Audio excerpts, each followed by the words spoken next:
nearly every country on earth could have an ability and an interest to join in this effort, whether by providing military assistance, by helping to track and stop the flow of foreign fighters, helping to track and stop the flow of money.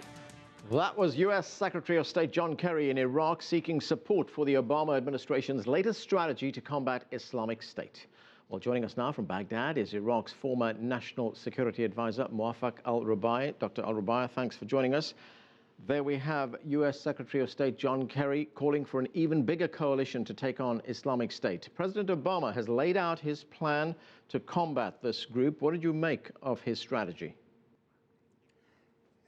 The Obama 4-point plan to increase his engagement against ISIS is a good, positive plan, but it is a small step forward. We need more than that, more commitment, more involvement in counterterrorism. Now, we're grateful for the American efforts. We are very happy that they are re-engaging in Iraq. We will be in the forefront. Iraq will be the spearheading this counterterrorism against this evil Islamic State. But we need to get all countries in the region, especially what I call regional superstates, regional superpower, Iran, Turkey, Saudi Arabia. And we also need to look at this problem in more comprehensive package, like ideological challenge. We need to challenge their ideological narrative. And the Saudi Arabia can help us a great deal in this. Also, we need to suffocate them. We need to cut the oxygen from this evil Islamic State. The oxygen is money, is the money and the fund pouring into this evil Islamic State from the GCC country, from North, and also men. We need to stop men and young people moving in the Middle East, from Saudi Arabia, from GCC, from North Africa, coming into Iraq and Syria, and also in South Asia. So we need to coherent, strong coordination and comprehensive plan to attack and to weaken, degrade, and eradicate this cancer from this region. We should not allow this cancer to spread into Turkey and Saudi Arabia and to Europe and probably to US. All right. Now, the United States says that it will continue the airstrikes that it's been carrying out on Islamic State targets. When you say you want more from the United States, does that include U.S. ground forces returning to Iraq? We do not need boots on the ground. What we need arms, training, intelligence sharing. We need airstrikes, to intensify airstrikes. We need to speed up the delivery of our arms, which we have already bought in the way of helicopter gunship, in the way of F-16, and retraining our Iraqi security forces, training our intelligence agencies, improving capacity of signal and human and cyber intelligence, and also training our counterterrorism forces. All right, Dr. Rubaie, I want you to take a listen to what President Obama said about the U.S. involvement in Iraq in his speech on Wednesday night, and what he expects from Iraq. Take a listen to this. Working with the Iraqi government, we will expand our efforts beyond protecting our own people and humanitarian missions, so that we're hitting ISIL targets as Iraqi forces go on offense. We will send an additional 475 service members to Iraq. As I've said before, these American forces will not have a combat mission. We will not get dragged into another ground war in Iraq. But they are needed to support Iraqi and Kurdish forces with training, intelligence, and equipment.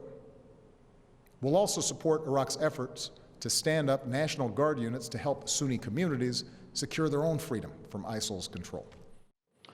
So there you have the president there saying that Iraqi forces are going to have to do the heavy lifting. They are going to have to take this fight to Islamic State.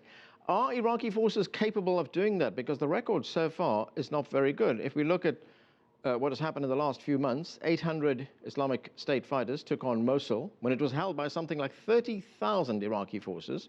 They took it back.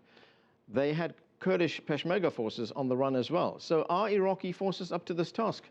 We are much more suited for this fight. We will defeat them, but with the help of our allies. But we cannot defeat them while other people feeding them with money, while other people in the region feeding them with men, with other people feeding them with arms and ammunition and media and political support. We cannot do this. We need to dry these supports, dry these venues, if you like, of support to this evil Islamic State. Okay. That's what we need our American allies to convince the regional power to come together to help Iraqis in leading. And we're more than happy to spearhead this fight and this war and defeat Al-Qaeda. Right, sir. You talk about money going to Islamic State. We know that some of that money has been coming from Saudi Arabia. Now you have Saudi Arabia, which is, for the first time, overtly announced that it will be involved in this fight against Islamic State. Are you comfortable with that?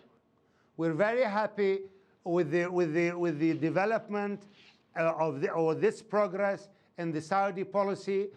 We aim and hope for more and more intelligence sharing. We hope, because this is the story of terrorism.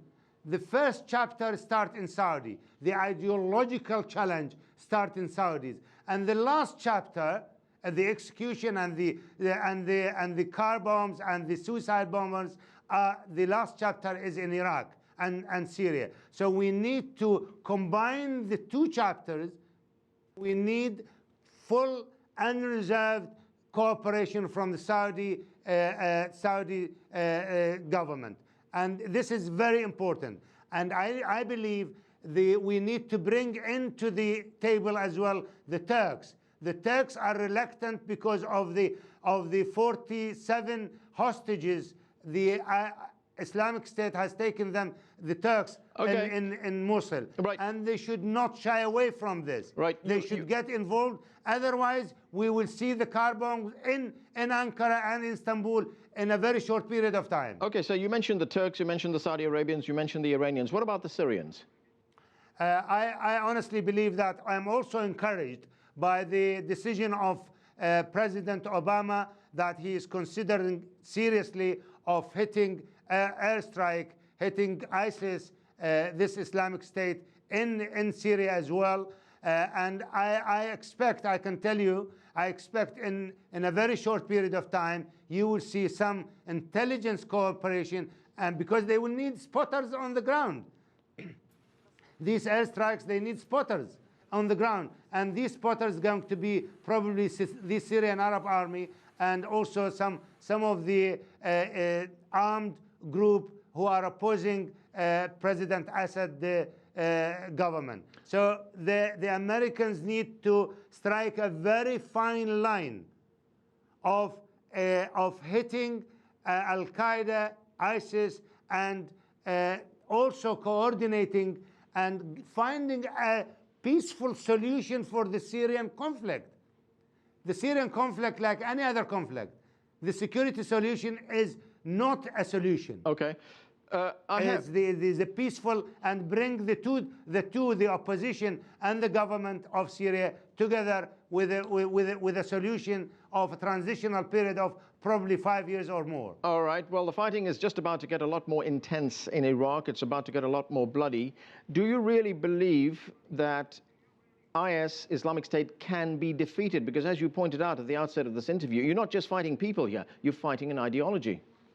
I can't agree more. It is a very difficult fight, and ideological fight is not easy to defeat, but I think we should aim to win the hearts and minds of our Sunni community in Iraq and Syria as well. But I'm talking about Iraq. Now, we have a whole measures of really brave measures by Prime Minister Abadi to win the hearts and minds of our Sunni community and defeat. I have no shadow of that in my mind, that we will defeat this evil Islamic State. but it will take time, it will take effort, it will take money and lives as well. And Iraqis are generous with their life to save their country and to have a prosperous, stable, secure, united Iraq. Okay, sir, we're going to have to leave it there. That's Dr. Mowaffak al-Rubaie talking to us from Baghdad.